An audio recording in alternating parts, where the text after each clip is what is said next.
안녕하세요. 여러분, 살고 싶다는 마음, 이건 인간의 가장 강렬한 본능이잖아요? 그런데 말이죠, 만약에 바로 그 마음 때문에 우리가 오히려 죽음으로 내몰린다면 어떨 것 같으세요? 오늘은 노자 도덕경의 가장 심오한 장 중 하나로 꼽히는 50장을 통해서 이 기묘한 역설의 비밀을 함께 파헤쳐 보려고 합니다. 우리 모두 더 오래 더 건강하게 살고 싶어 하잖아요. 그런데 왜 그렇게 필사적으로 삶을 지키려는 노력이 오히려 우리를 위험하게 만든다고 노자는 말하는 걸까요? 이 이상하면서도 정말 중요한 질문이 바로 오늘 우리가 함께 풀어갈 핵심입니다. 오늘 우리가 함께 걸어갈 길은 이렇습니다. 먼저 노자의 좀 기묘한 인구 통계 이야기부터 시작해서요. 욕심쟁이 상인의 운명에 대한 이야기도 들어볼 거예요. 그리고 이걸 통해서 어떻게 어떤 사람은 모든 위험을 피해갈 수 있는지 그 비밀을 알아보고 마침내 죽음조차 머물 곳이 없는 마음이란 어떤 경지인지 들여다보겠습니다. 자, 그럼 첫걸음을 한번 떼어볼까요? 네, 첫 번째 이야기입니다. 노자의 기묘한 인구 통계. 노자는요, 마치 현대 사회학자처럼 인간이 삶과 죽음을 어떻게 대하는지를 몇 가지 유형으로 나눠서 관찰했어요. 도덕경 50장은 딱 이렇게 시작합니다. 출생입사. 태어나서 삶으로 나왔다가 결국 죽음으로 들어간다. 정말 간결하죠? 이 문장은 그 누구도 피할 수 없는 인생의 대전제를 딱 설정하고 시작하는 거예요. 이 당연한 사실 앞에서 인간은 어떻게 나뉘는지 노자의 통계가 정말 흥미롭습니다. 자, 노자가 이렇게 말합니다. 10명 중에 3명은 자기 명대로 살고 또 다른 3명은 일찍 죽는다. 여기까지는 충분히 예상할 수 있죠. 그런데 노자의 시선이 향하는 곳은 바로 그 다음 3명입니다. 이 사람들은요, 멀쩡히 오래 살 수 있는데도 자기 발로 죽음의 땅으로 걸어 들어간다는 겁니다. 아니, 대체 왜 그럴까요? 그러니까요, 왜 멀쩡히 살 수 있는 사람들이 스스로 죽음을 향해 가는 걸까요? 노자는 그 이유를 딱 한마디로 꿰뚫어 봅니다. 바로 이기생생지후. 삶을 너무 두텁게 살려고 하기 때문이다. 이 두텁게라는 표현 안에 모든 비밀이 담겨 있습니다. 생생지후, 즉 삶을 두텁게 산다는 게 도대체 무슨 뜻일까요?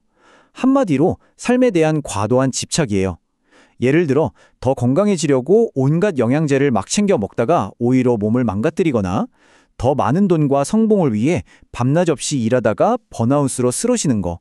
요즘 우리 주변에서 흔히 볼 수 있잖아요. 딱 그런 모습인 거죠.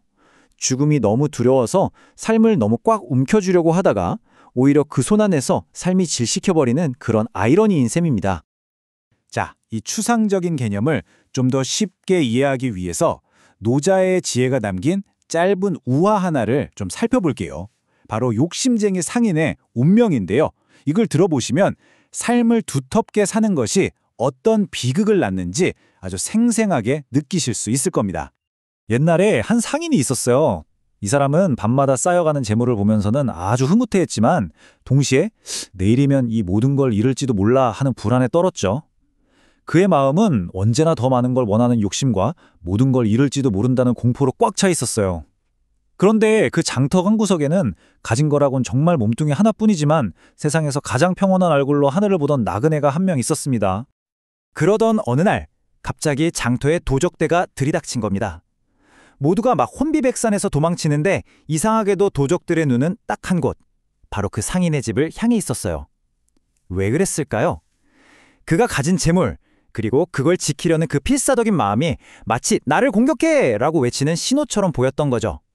정말 아이러니하게도 자기를 지키려고 품에 놓고 다니던 그 칼 때문에 그는 가장 먼저 표적이 되어버렸습니다. 보세요. 두 사람의 운명은 마음가짐에서부터 완전히 갈렸습니다. 상인의 마음은 불안과 집착으로 가득했고 결국 이게 그를 칼에 의지하게 만들었죠. 반면에 나그네의 마음은 텅 빈 평온 그 자체였어요. 결과는 너무나 극명합니다. 한 명은 공격의 표적이 되었고 다른 한 명은 마치 거기에 없는 사람처럼 도적들의 눈에 띄지도 않았죠. 이 이야기가 우리에게 던지는 메시지는 아주 분명합니다. 무언가를 필사적으로 지키라고 할수록 우리는 스스로를 위험한 가운데로 몰아넣게 된다는 거죠. 자, 그렇다면 노자가 말하는 이상적인 인간, 그러니까 이 상인과 정반대의 길을 걷는 사람은 대체 어떤 모습일까요? 이제 삶의 모든 위협으로부터 상처 하나 받지 않는 사람, 그 비밀을 한번 파헤쳐 보겠습니다. 노자는 이런 사람을 선섭생자라고 부릅니다. 이걸 직역하면 삶을 잘 거두어 기르는 사람이라는 뜻이에요. 근데 이게 무슨 초능력이나 마법 같은 게 절대 아닙니다.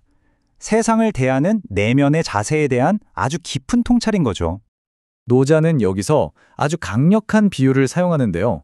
선섭생자는 콧불소를 만나도, 호랑이를 만나도, 심지어 군대 한가운데 있어도 다치지 않는다고 말해요. 왜일까요? 콧불소의 뿔이나 호랑이의 발톱, 병사의 칼날이 그를 공격할 틈이나 곳을 찾지 못하기 때문이라는 겁니다. 여기서 이 위협들은 우리 삶에서 갑자기 닥치는 위기, 타인의 공격성, 피할 수 없는 갈등 같은 것들을 상징합니다. 이게 어떻게 가능할까요? 혹시 합기도 아시나요? 합기도 고수를 떠올려 보면 이해가 쉬워요. 상대가 강한 힘으로 밀고 들어올 때 고수는 맞서서 버티지 않죠. 오히려 그 힘의 방향에 따라서 부드럽게 몸을 움직여서 힘을 그냥 흘려보냅니다. 그럼 공격한 사람은 허공에 힘을 쓴 셈이 돼서 스스로 균형을 잃고 넘어져요. 이처럼 선섭생자는 세상의 위협 앞에서 단단하게 저항하는 게 아니라 유연하게 반응함으로써 공격이 상처 입힐 관역 자체를 아예 내어주지 않는 겁니다. 드디어 오늘 일하기의 클라이맥스에 도착했습니다. 선섭생자가 가진 이 무적의 비밀, 그 궁극적인 이유가 대체 무엇인지 노자의 마지막 한마디를 통해 알아보겠습니다. 왜 콧불소도, 호랑이도, 날카로운 칼날도 그를 해치지 못하는 걸까요? 노자는 다시 묻고 이렇게 답합니다. 부하고 이기무사지. 그 이유는 그의 안에 죽음이 머무를 땅이 없기 때문이다. 바로 이 한 문장에 도덕경 50장의 모든 지혜가 압축되어 있습니다. 그러면 사지, 즉 죽음의 땅이라는 게 대체 뭘까요? 이건 외부의 어떤 장소가 아니에요. 바로 우리 마음속에 존재하는 공간입니다. 죽음에 대한 두려움, 뭔가를 잃는 것에 대한 불안, 사라지는 것에 대한 저항감, 이런 감정들이 또아리를 틀고 있는 바로 그 자리가 사지인 거죠. 아까 그 욕심쟁이 상인의 마음을 가득 채웠던 바로 그거예요. 결국 선섭생자는 마음속에서 이 죽음의 땅을 완전히 지워버린 사람입니다. 그는 삶에 필사적으로 집착하지 않음으로써 정말 역설적이게도 죽음의 공포로부터 완벽하게 자유로워지는 거죠. 죽음을 삶의 자연스러운 일부로 그냥 받아들이는 순간 죽음이라는 위협은 더 이상 힘을 쓸 표적을 잃게 되는 겁니다. 그의 마음에는 죽음이 비집고 들어와서 머무를 두려움의 틈 자체가 존재하지 않는 거죠. 오늘 우리는 삶을 너무 두텁게 살려는 집착이 오히려 죽음을 부른다는 노자의 역설적인 지혜를 살펴봤습니다. 마지막으로 스스로에게 이 질문을 한번 던져보면서 마무리할까 합니다. 지금 여러분의 마음속에는 불안과 집착으로 만들어진 죽음이 머무를 자리가 얼마나 넓게 자리 잡고 있나요? 어쩌면 그 자리를 비워낼 때 우리는 비로소 진짜 자유로운 삶을 시작할 수 있을지도 모릅니다.